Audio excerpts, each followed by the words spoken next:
Shalom, shalom. Nous allons passer un temps d'adoration. Alors, soyez ensemble avec nous. Le Seigneur va nous faire beaucoup du bien pendant ce temps. Que Dieu vous bénisse.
Seigneur, merci pour ce temps. Merci pour ce temps dans ta présence. Merci Seigneur de nous faire du bien. Merci pour ta présence. Je te dis merci pour ta présence. Merci parce que tu es là. Merci parce que tu es là où 2 ou 3 sont réunis. En mon nom, je suis là. Je crois fermement. Tu es au milieu de nous. Même pour ceux qui sont en train de nous suivre. Même pour ceux qui sont ici. Père, nous croyons et nous savons que tu es là. Afin de nous faire du bien. Afin de nous toucher. Afin de nous parler. Afin de nous saisir par ta gloire. Éternel Dieu, d'aide d'ouvrir les écluses des cieux, et laisse que ta gloire descende. Ouvre les écluses des cieux, et laisse que ta gloire descende. Pendant ce moment, nous voulons te voir à l'œuvre. Tu sais combien nous avons besoin de toi. Tu sais combien nous soupirons après toi. Tu sais combien nos cœurs ont soif de toi. Tu sais combien, dans le moindre détail, tu sais combien un homme a soif de toi. Tu sais combien une femme a soif de toi. Tu sais combien ce jeune a soif de toi. Tu sais combien cette femme soupire après toi. Tu sais combien cet homme a plus que besoin d'argent, plus que besoin de voiture. C'est toi que nous voulons. C'est toi que nous voulons. C'est toi que nous voulons. C'est toi que nous voulons. Et là où tu es, joins-toi à nous pour adorer le Seigneur. Pour adorer le Seigneur. Il en est digne de recevoir. Il en est digne de recevoir. Louange, honneur pour l'éternité. Élève ta voix, élève ta voix, élève ta voix. Élève ta voix.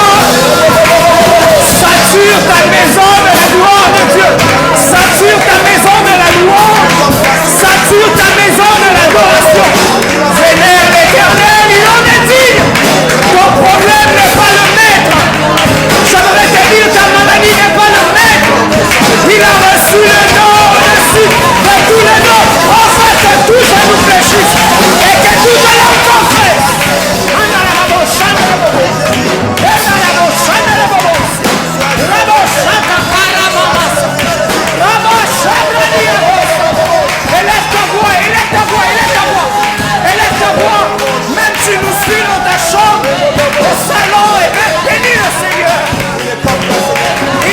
sature ta chambre de sa présence. Il sature ta maison de sa présence. Oh yes! Alléluia! Oh, shakatabala. Mandarama shandaramo.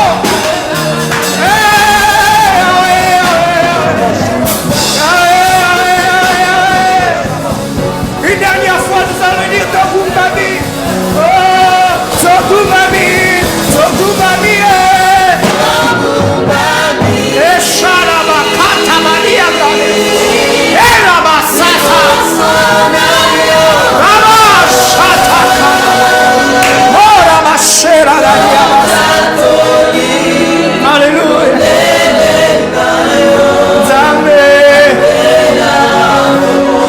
Encore comme une prière. Tsugumami, Tsugumami.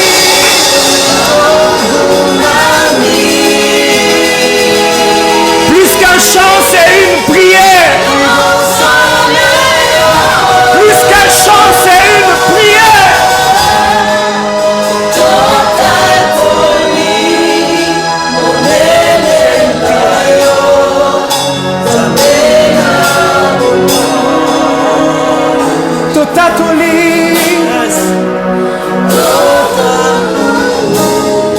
Alléluia. Parce que tu es Dieu. Parce que nous savons combien tu es Dieu. Nous t'acclamons. Nous te célébrons. Est-ce que tu peux acclamer le Seigneur? Alléluia. Seigneur, bénis ce moment. Au nom de Jésus, fais-nous grâce. Dans le nom de Jésus. Merci pour ta présence qui est là déjà. Nous sentons combien tu es là. Et nous savons combien tu es là pour nous faire du bien. Pour nous faire du bien. Au nom de Jésus. Amen. Est-ce qu'on peut acclamer le Seigneur?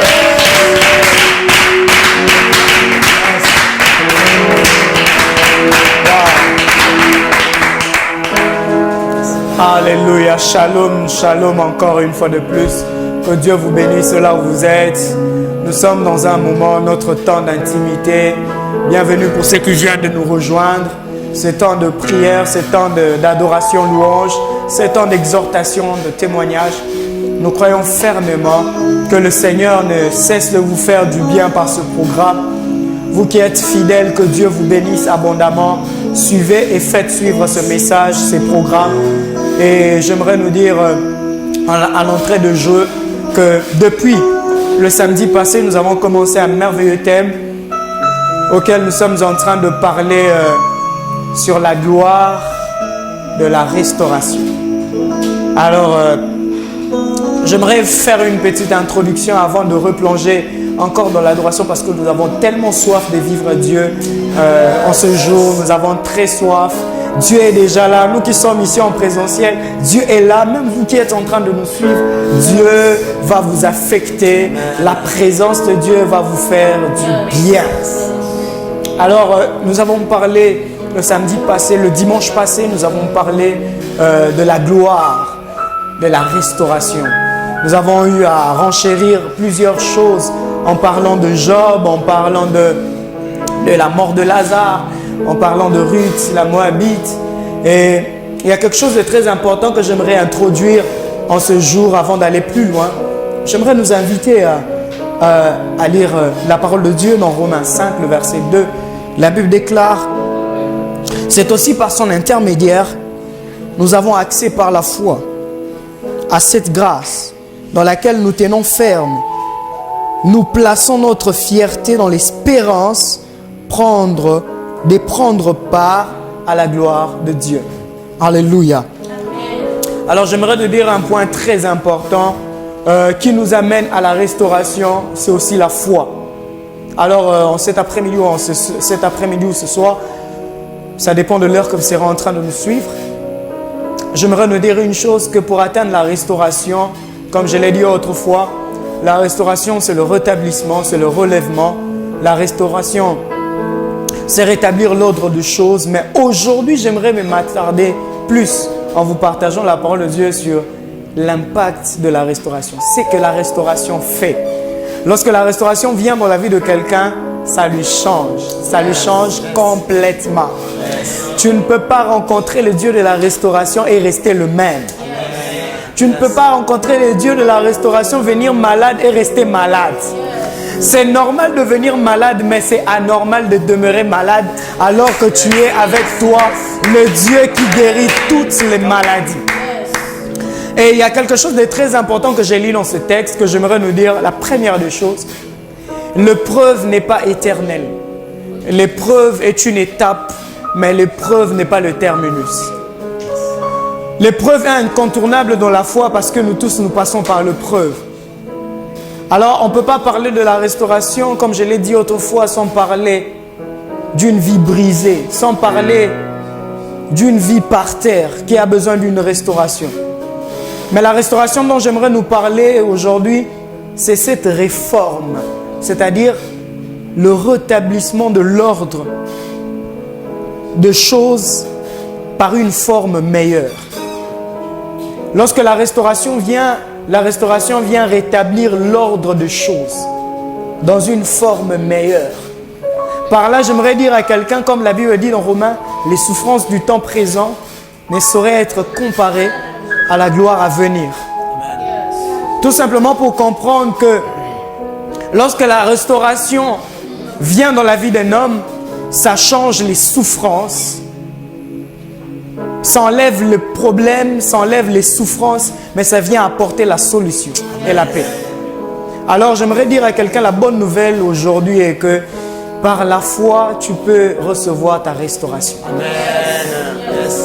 Tout le monde désire avoir la restauration, ce n'est pas tout le monde qui a la restauration. Amen. Tout le monde désire la guérison, ce n'est pas tout le monde qui a la guérison. Yes. Ce n'est pas que Dieu n'est pas puissant, mais le problème est que ce n'est pas tout le monde qui a la foi. Amen. Tout le monde vient à l'église, mais ce n'est pas tout le monde qui est impacté par Dieu.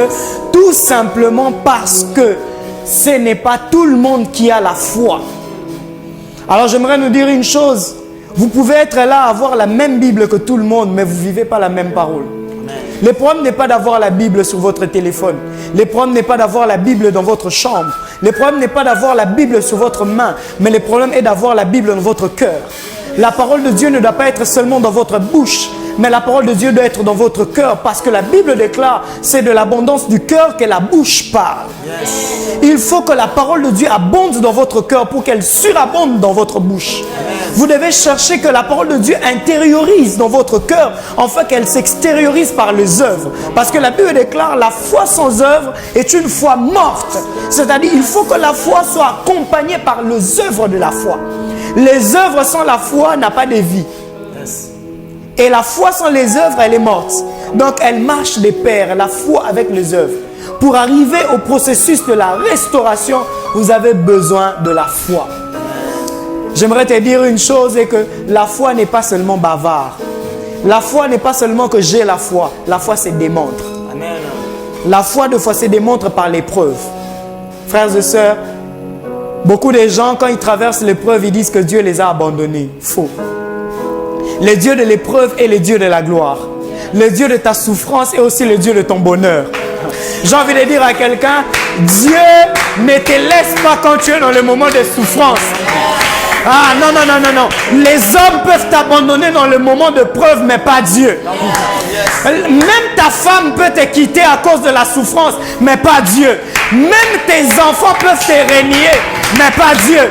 J'ai envie de dire à quelqu'un comme Joseph. La Bible déclare que Joseph était dans la maison de Potiphar, mais l'Éternel était avec Joseph. Joseph était en prison, mais l'Éternel était avec Joseph.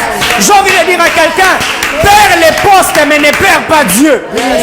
Lorsque tu perds les postes et que tu gardes Dieu, en réalité, tu n'as rien perdu. Parce que Dieu est tout. La Bible déclare, je puis tout par celui qui me fortifie. La Bible ne s'arrête pas là. La Bible dit que nous avons tout pleinement en lui. Non, la Bible dit encore, tout ce que vous demandez, croyez que vous l'avez reçu et vous le verrez s'accomplir. J'ai envie de dire à quelqu'un, on a tout pleinement en Dieu. Tu as la restauration en Dieu. Tu as la restauration en Dieu. Et la bonne nouvelle avant de replonger à l'adoration, écoutez ce que la restauration fait. La restauration ne vient pas que te donner ce que tu avais perdu, mais la restauration veut te donner au-delà de ce que tu avais perdu. Le cas de Joseph, Joseph avait perdu la présence de son père, comme je l'ai dit autrefois. Il avait perdu la tunique de son père. Il avait perdu l'environnement de son père. Mais j'ai envie de dire à quelqu'un, des fois ce que tu perds n'équivaut pas à ce que tu vas gagner avec Dieu. J'ai envie de dire à quelqu'un, ce que tu as perdu à cause de ta crainte de Dieu, j'ai envie de mieux le dire, ce que tu as perdu à cause de ton obéissance à Dieu n'équivaut pas à ce que tu vas gagner à cause de ton obéissance et de ta persévérance avec Dieu. J'ai envie de dire, si tu ne me dis pas Amen, Ruth me dira Amen. Parce que Ruth avait perdu son beau-père, il avait perdu son mari et son beau-frère. Ruth avait perdu aussi sa belle-sœur. Mais Ruth avait gardé l'alliance avec Naomi. La Bible déclare, Ruth n'a pas eu que Boaz. Ruth a eu aussi un enfant. Au point que Ruth est entrée dans l'analogie de Jésus-Christ. Aujourd'hui, on parle de Ruth comme ancêtre de Jésus. Parce qu'elle était persévérante. J'ai envie de dire à quelqu'un, à ta foi, ajoute la persévérance. Oui, il y a des moments qui seront durs. On a prophétisé pour toi des grandes choses. J'ai envie de te dire, toi, candidat aux grandes choses, tu es aussi candidat à des grandes épreuves. Amen. Tu es candidat aussi à des grands combats. Ne dis pas quand tu verras tes combats que Dieu m'a abandonné. Ceux qui reçoivent des grandes promesses sont attachés aussi aux grands combats. Plus grand est ton combat, plus grand détermine ta gloire. Plus grande est ton épreuve, plus grande est ta gloire. Nous allons encore replonger un moment d'adoration avant de revenir. Je crois que le Seigneur va nous bénir. J'aimerais que tu ne sois pas qu'un spectateur ou un téléspectateur, mais que tu sois un participant. Participe avec nous pendant ce temps, dans ta chambre, au salon. Prie avec nous, adore. Quand tu sens que tu veux t'agenouiller, tu veux te plonger, entre dans l'atmosphère. Tu ne sais pas ce qui peut arriver. Ton miracle peut se passer maintenant. Dieu est au contrôle de toutes choses. Hallelujah.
que tu fais les... Tu es mon réponse.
Je suis rentré à ses pieds. Oh, il soufflait.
Fais de moi une grâce pour ta gloire et que ma vie te plaise à jamais.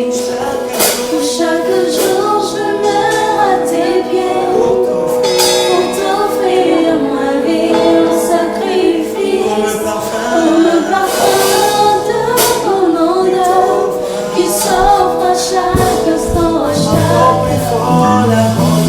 La grande prière qui monte dans mon cœur, garde ton ciel ouvert sur moi. Fais de moi un vase pour ta gloire et que ma vie te plaise à jamais. À tes pieds pour t'offrir ma vie en sacrifice, comme un parfum de mon odeur qui s'offre à chaque instant. Tu donnes un chant,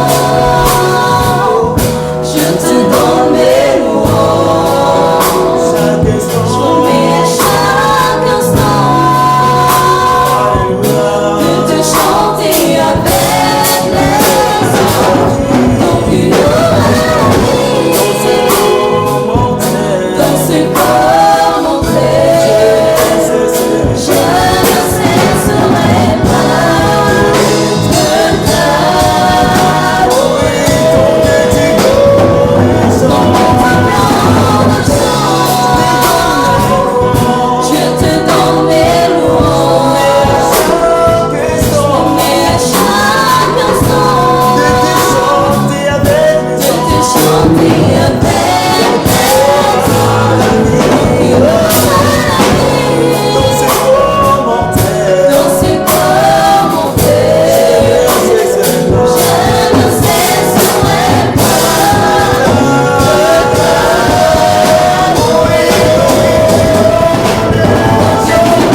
pour Emmanuel, là où tu es, à la maison en train de nous suivre. Emmanuel, le Dieu parmi les hommes, je crois que ce moment t'a béni, est en train de nous bénir. Nous sommes en train d'aller de gloire en gloire. Alléluia. Nous sommes en train d'aller de gloire en gloire. J'ai envie de dire à quelqu'un, tu as la bonne adresse. Tu as la bonne adresse. J'ai dit encore, tu as la bonne adresse. Nous sommes en train de parler sur l'impact de la restauration. Nous sommes en train de parler sur la gloire de la restauration. Nous sommes en train de nous entretenir sur ces sujets. Alors, j'aimerais parler de deux choses. Et je crois que c'est par là que nous allons conclure pour aujourd'hui. Deux choses que je vais renchérir de plus, afin que nous puissions conclure aujourd'hui. Écoutez, j'aime bien la vie d'un homme qui s'appelle Joseph. Lorsque vous voyez dans sa vie, vous allez voir que c'est un homme qui a commencé sa vie avec beaucoup de soustraction, mais la suite de sa vie est allée de multiplication en multiplication. C'est par là que j'aimerais dire à quelqu'un, peut-être ta vie peut commencer avec des soustractions, mais laisse-moi te dire que lorsque Dieu est dans ta vie, il amènera toujours la multiplication. Donc Dieu sera en train de te faire oublier le douleur de ce que tu as perdu, afin de te donner au-delà de ce que tu manquais. Alors il y a quelque chose que Dieu m'a mis à cœur afin de nous partager sur ces deux choses. La première des choses, c'est la voie qui nous amène à la restauration. Vous savez, si vous voulez aller quelque part à une destination, vous devez comprendre la direction à prendre. Quelle est la direction pour atteindre votre destination? L'ignorance de votre direction vous empêche d'arriver à destination. Il y a beaucoup de personnes qui manquent, qui ne connaissent pas la direction qui doit les conduire à leur destination. Donc, si je dois me rendre à telle adresse, je dois prendre un transport qui me conduit vers l'adresse. Et lorsque je ne connais pas la direction, je peux être en retard sur ma destination. Soit je peux passer à côté de ma destination. Mais j'aimerais prier dans le nom de Jésus-Christ que cela ne soit pas ton partage. Que tu ne passes pas à côté de ta destination. Par là, j'aimerais dire à quelqu'un que le but que Dieu nous a envoyé sur la terre, ce n'est pas d'abord que tu deviennes riche. C'est pas ça ta destination d'abord. Le but d'être sur la terre, ce n'est pas d'être le plus beau ou la plus belle. Il y aura toujours quelqu'un plus que toi. J'ai envie de dire à quelqu'un, il y aura toujours quelqu'un plus beau que toi. Il y aura toujours quelqu'un plus fort que toi. Il y aura toujours quelqu'un plus riche que toi. Le combat de la terre n'est pas le combat de dépasser l'autre. Le combat de la terre, c'est le combat de ressembler à Christ. C'est d'ailleurs ça le sens d'être chrétien. Être chrétien n'est pas être le plus loin de l'église. Être chrétien n'est pas être le plus spirituel. Mais être chrétien, c'est de ressembler à Christ. Plus tu cherches à ressembler à Christ, plus tu deviendras plus loin. Plus tu cherches à ressembler à Christ. Ok. Lorsque ta direction, lorsque ta destination, c'est ressembler à la stature parfaite de Christ, c'est par là que tu comprendras que la direction pour devenir comme Christ, c'est de faire comme Christ. Beaucoup de gens pensent que la foi chrétienne, c'est être le numéro 1. C'est être le top 1, c'est être celui qui est sur des affiches, c'est être celui qui passe tout le temps à la télé, c'est être celui qui a plus de vues, c'est être celui qui a plus de j'aime, plus de commentaires. J'ai envie de dire à quelqu'un, à décourager à quelqu'un, ça ce n'est pas le but de Dieu dans ta vie. Le but de Dieu dans ta vie, ce n'est pas d'épater, mais c'est d'impacter. Plusieurs personnes cherchent à épater les gens sur la terre, mais très peu de gens cherchent à impacter. Parce que lorsque tu impactes, tu influences. Dieu nous a appelés sur la terre enfin d'influencer. La Bible déclare, vous êtes le sel de la terre. Mais vous savez que le sel, pour que le sel donne sa saveur, le sel doit disparaître dans la nourriture. En d'autres termes, si tu veux donner ta saveur, tu dois apprendre à mourir en toi-même. Voilà pourquoi Jésus pouvait dire que celui qui veut me suivre, qu'il se charge de sa croix, qu'il renonce à lui et qu'il me suive. Tu ne peux pas suivre Dieu en étant vivant en toi-même. Tu dois mourir de ta volonté. Par là, j'aimerais dire à quelqu'un, la première voie qui nous conduit à la restauration divine, c'est l'obéissance à Dieu. L'obéissance à Dieu. C'est l'une des choses que plusieurs personnes ne digèrent pas. Plusieurs personnes aiment que les choses de Dieu se passent d'une manière automatique. Ils veulent venir chez Dieu directement, que tout se passe comme ça. Mais j'aimerais dire à quelqu'un, lorsque tu viens vers Dieu, tout ce que tu as eu par la désobéissance, tu les perdras par l'obéissance. Toutes les choses que tu as reçues par la désobéissance, tu les perdras par l'obéissance. Si ça va dans les sens contraires, tout ce que tu as reçu par l'obéissance, tu ne peux que le conserver par l'obéissance. Tout ce que tu as reçu dans l'obéissance, tu ne peux que les multiplier dans l'obéissance. Ok. Tout ce que tu as reçu par la crainte de Dieu, tu ne peux que le conserver par la crainte de Dieu. La grâce de Dieu, la Bible déclare, si la grâce, là où les péchés abondent, la grâce surabonde. Paul est en train de dire, pécherions-nous enfin que la grâce de Dieu surabonde? Loin de là, frère. Ce n'est pas parce que il y a beaucoup d'eau qu'on doit beaucoup se salir. Ce n'est pas parce qu'il y a la grâce de Dieu que nous devons jouer avec le péché. Le péché et la grâce ne cohabitent pas ensemble. Christ est mort à la croix pour les péchés. Il n'est pas mort pour que tu demeures dans les péchés, mais il est mort pour que tu sois libre du péché. J'ai envie de dire à quelqu'un, le péché peut te mettre KO, mais la restauration, c'est l'œuvre de la croix. La restauration, c'est l'œuvre de la croix. Ah, la restauration, c'est l'œuvre de la croix. Dans Exode, la Bible déclare, lorsque l'ange de la mort devait passer, le Seigneur a dit à Moïse, vous allez tuer les béliers, vous allez mettre le sang sur les linteaux, et lorsque l'ange de la mort passera, il ne pourra pas atteindre. Mais j'aimerais dire une chose très importante. Dans l'ancienne alliance, le sang du bélier ou le sang de l'agneau, le sang de l'animal, pouvait épargner de la mort. Alors, rentrons dans les textes. La Bible déclare ceci. La conséquence du péché, c'est la mort. Ok. Donc, si la mort est venue, c'est à cause du péché. Dans l'ancienne alliance, le sang des animaux pouvait ôter ou pouvait empêcher la mort, c'est-à-dire les conséquences du péché. Mais lorsque vous allez encore, lorsque Isaac, on va offrir Isaac à l'Éternel par Abraham selon la direction de Dieu. La Bible déclare ceci, lorsque Dieu dit à Abraham, donne-moi ton seul fils Isaac. Dieu donne des précisions de la direction, de la destination. C'est de donner Isaac. La Bible déclare, lorsqu'Abraham monte pour offrir Isaac, la Bible nous dit ceci, lorsqu'il lève les couteaux pour tuer.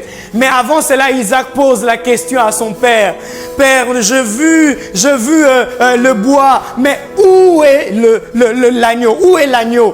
Mais Abraham n'avait pas de réponse. Il pouvait lui dire, l'Éternel pourvoira.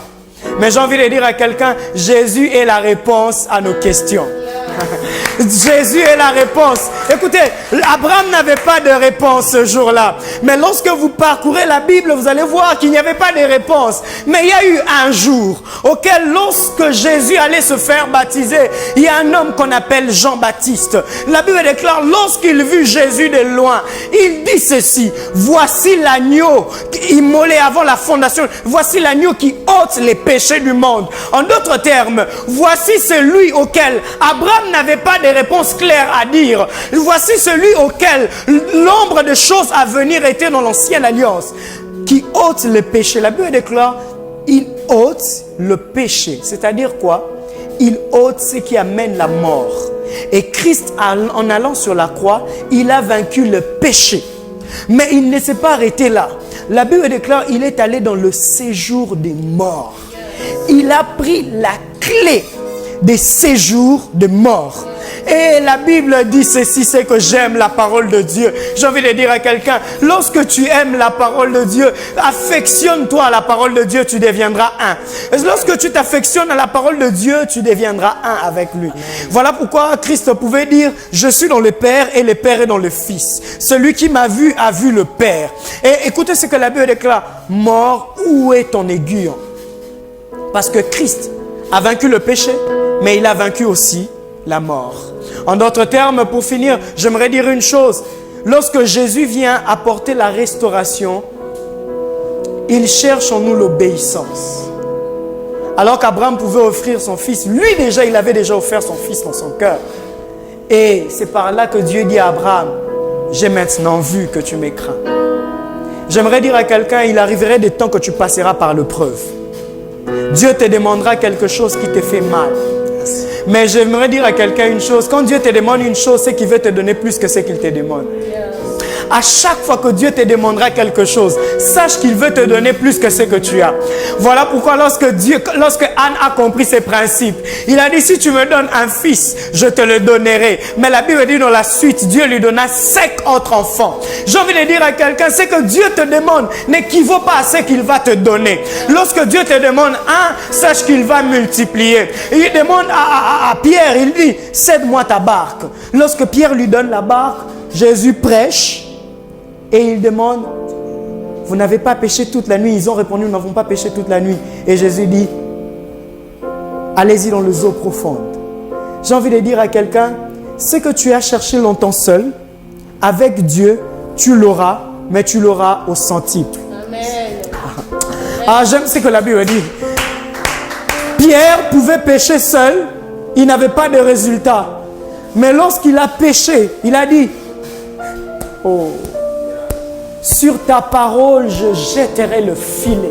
Yes. Ah, j'ai envie de dire à quelqu'un, sur la parole de Dieu, jette le filet. Yes. Sur la parole de Dieu, jette le filet. Il y a une plus grande moisson dans l'obéissance. Il y a une plus grande récolte dans l'obéissance. Yes. Tu as sémé autrefois, mais maintenant sème selon l'ordre du Seigneur. Yes. J'ai envie de prier avec quelqu'un avant de replonger pour finir cet après-midi. J'aimerais prier avec des personnes. C'est vrai que j'ai fait l'autre appel l'autre fois, mais j'aimerais prier avec des personnes qui veulent restaurer leur relation avec le Seigneur. Vous vous sentez peut-être loin de Dieu. Peut-être ce que vous faites comme péché, vous vous dites que je ne suis pas saint, je suis loin de Dieu, je ne mérite pas le pardon de Dieu. Mais j'aimerais te dire que Dieu peut te pardonner. Si Jésus est monté à la croix, c'est pour ça. Pour que tu reçoives ta restauration. Par la voie de l'obéissance, tu auras ta restauration. Là où tu es, tu vas juste mettre ta main sur ton cœur. Et je vais prier avec toi, toi qui es en train de nous suivre. C'est encore possible de faire des choses avec Dieu. Seigneur, je prie pour mon frère, je prie pour ma soeur, qui a besoin de restaurer sa relation avec toi, qui a besoin de réparer avec toi. Tu es là, tu vas à l'église, tu ne vas plus à l'église, ça fait un long moment parce que tu te sens rétrogradé. Comme le fils prodigue, j'aimerais te dire, rentre à la maison, il y a encore de la place pour toi. Ah, ce que j'aime avec la grâce nous réserve toujours une place. Au bas de la croix, tu as une place. Si devant les hommes, ils te jugent comme cette femme adultère, mais j'aimerais dire à quelqu'un, la grâce te justifie là où la loi te condamne. Là où la loi t'a privé de choses, la grâce vient vers toi. Si pour certains, on doit les jeter dans l'eau, mais toi, les miracles viennent vers toi. Je prie dans le nom de Jésus pour ta restauration. La restauration dans ta relation avec le Seigneur. À dater de maintenant, tu n'es plus la même personne. À dater de maintenant, Père, je prie que tu restaures la soif de te suivre, la soif de te chercher. Dans le nom de Jésus-Christ. Je prie, Seigneur, que tu bénisses ce cœur assoiffé, affamé de toi. Et je prie dans le nom de Jésus que tout celui, Seigneur, qui faisait des choses seul, que maintenant qu'il les fasse avec toi. Que celui qui entreprenait les choses seul, qu'il commence à entreprendre avec toi. Que celui qui faisait des démarches seul commence à le faire avec toi pour avoir de récoltes plus grandes. Dans le nom de Jésus, et nous disons Amen. Est-ce qu'on peut acclamer le Seigneur? Alors, c'est le temps d'intimité. Nous sommes presque arrivés presque à la fin. Alors, j'aimerais vous dire que nous sommes chaque dimanche à 12h. Nous passons à 12h et la rediffusion à partir de 20h sur les Phares TV. Alors, je crois que vous êtes bénis par ce moment. Parlez-en, faites suivre pour ce moment. Que Dieu vous bénisse abondamment.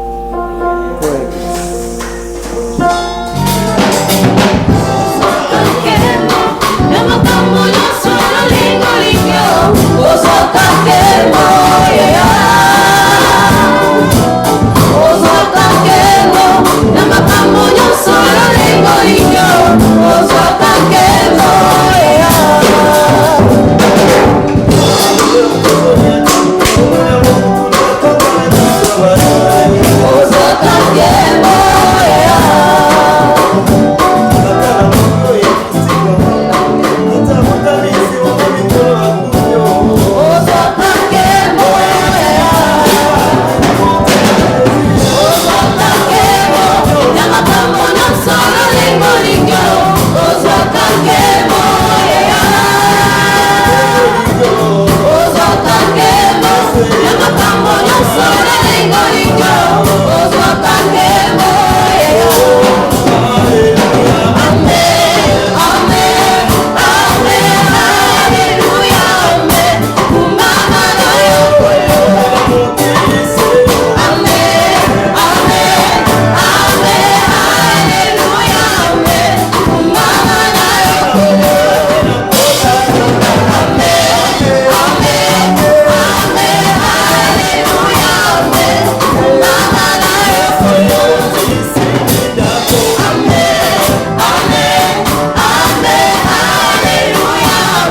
Zanza.